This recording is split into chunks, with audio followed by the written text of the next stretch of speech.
The next project that we're going to be doing is the Resistor Capacitor Substitution box. And the beauty of this project is that you can either have the resistance selected or capacitance selected, or you can have them in parallel. So when you're fault finding circuits or designing circuits, it just makes it very easy to put different values into position and then testing those out to make sure that they are compatible and see if they work. Now, there's a fair bit of work involved in the building of this kit. Not that it's overly difficult, but there is a fair bit of work involved. Well, once assembled, right, you've got values of 1 ohm to nearly 1 mega ohm of resistance, and you've got 100 picofarad to about 10 microfarad, capacitance that you can select.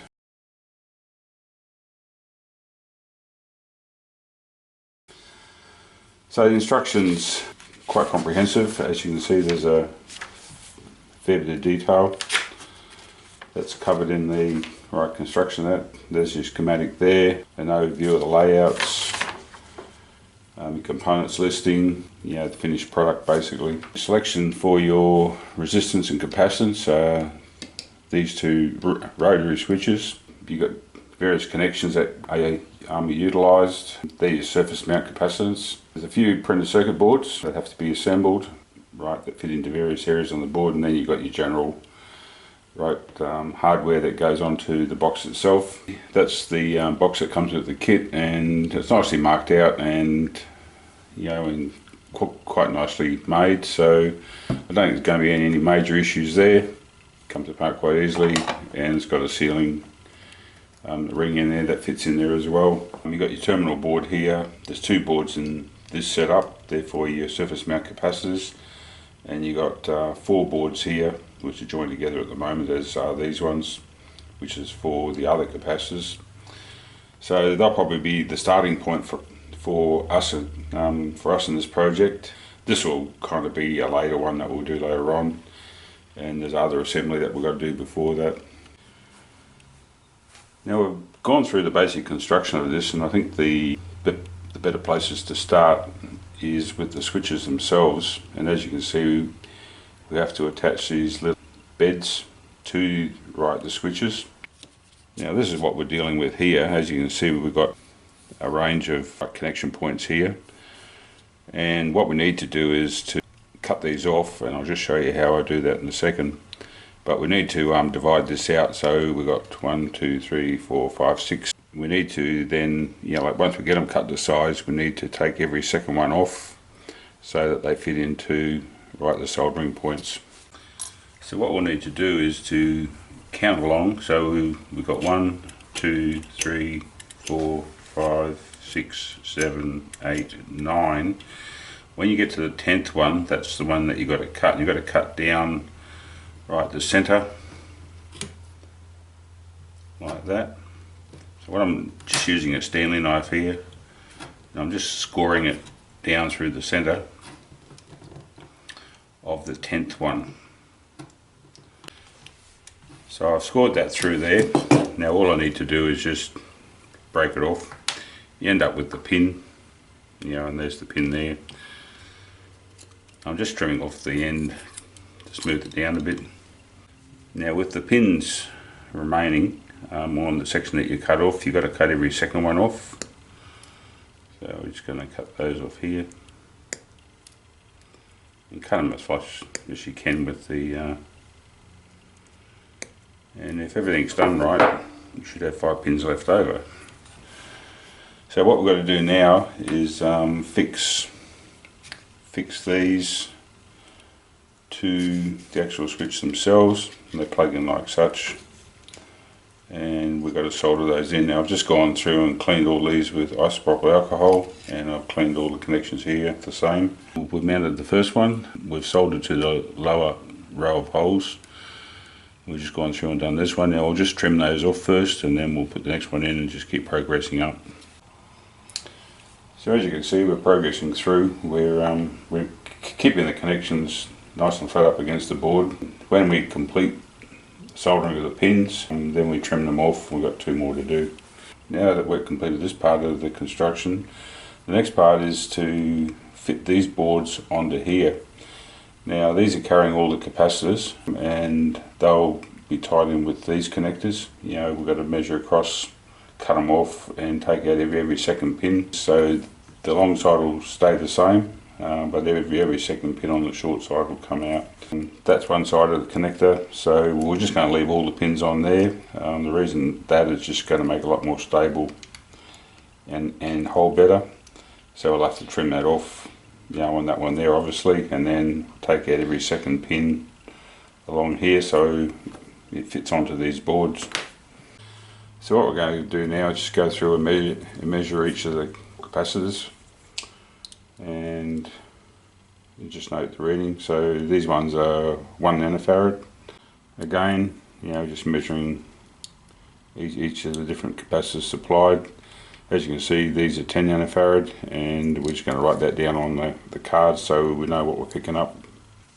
So the next part we're going to start working on is putting the capacitors onto the boards. And as you can see here, you know, you've got an A and a B up the top, so you get your orientation right. You got by 1, by 2, by 4, by 8, and that matches on the right drawings here, 1, 2, 4, 8. Now they show you the capacitors lined up here, but the part that you've got to do first is to put the pins in, and that's these pins here. On the board here, down the center row, you can see the pads, and that's where you're soldering these into. So you got to do these first before you put the capacitors on. Got the solder done. Now this board is double-sided, so you've got to solder and just hold a bit so the solder goes through the board and connects up properly. But now that we've got those connecting pins on, you're able to put on the actual capacitors themselves. So we've got 3 remaining boards to go, and as you can see there's a break line running down there and there. So what we need to do is just divide these boards up. So I'm just going to put pressure down on the board and just snap it off like that. That way we don't end up marking or destroying the soldering pads. And now we've got our 3 little boards separated. 1, 2, 3, 4, 5, 6, 7, 8, 9. So we could cut in that position there, and we just cut that off. So once we cut it off, what we do is take out every second pin, and I just use the side cutters to do that, and then you end up with your 5 pins that solder into these 5 pads here.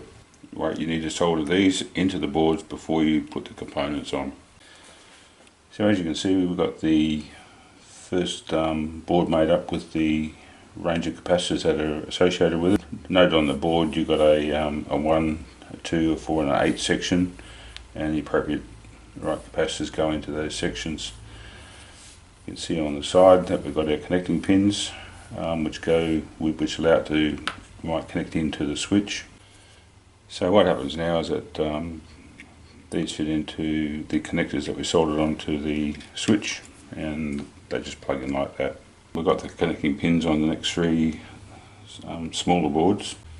So we've got the second printed circuit board for the capacitors done. Got 2 spacings. Your first capacitor is spaced, and all the other ones just fit in. That starts the 8 the times 8 area, and then you kind of miss a hole and then the other one fits in. You got your A connection, you miss a space, then your first 10, and we'll leave a space again as per the drawing, and then you got 10, 10, then you got your 18, your 22, another space, and then you go into 33 and 47, and that's what it should look like. So we've got the final of these smaller boards done. You got your A and then you miss one.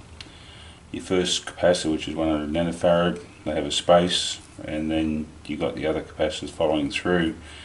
Now this worked all right until we got to the 150s, which are these ones here. Now they look to be larger in width this way than what the ones are on drawing, so whether they changed capacitors or not, that made it a bit difficult to get them in, where the other ones we could get flush with the board. These ones we had to stand off a bit, right, to get them in. And then we also ran into problems with the last two, the 330 and the 470, these ones here. As you can see, they got it like close to the last 150, which we've got, but in doing that we couldn't get this one with that space at the back there. There's no way in the world. So these are all that 8 sections in contact both sides, so it doesn't really matter, but just be aware that we found that we didn't have that space left, and then you go into your B area, which is your two points here, which we've got to tie into from that side there. So if you're looking at the underside, you can see where the tracks are joined up for the 8 section on both sides,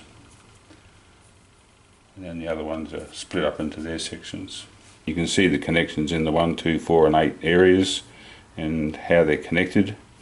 And then you've got the same type of thing here for the next set, which is the 1 nanofarad ones. These are your ceramics, your 1 nanofarad, going up to 4.7. Then you've got your 10 nanofarad going up to 47 nanofarad.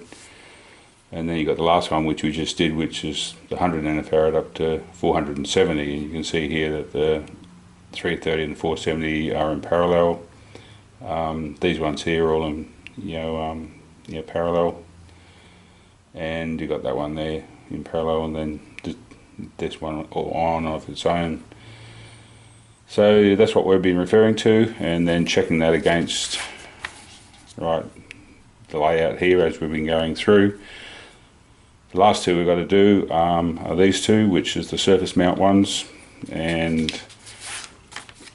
if we turn the page over,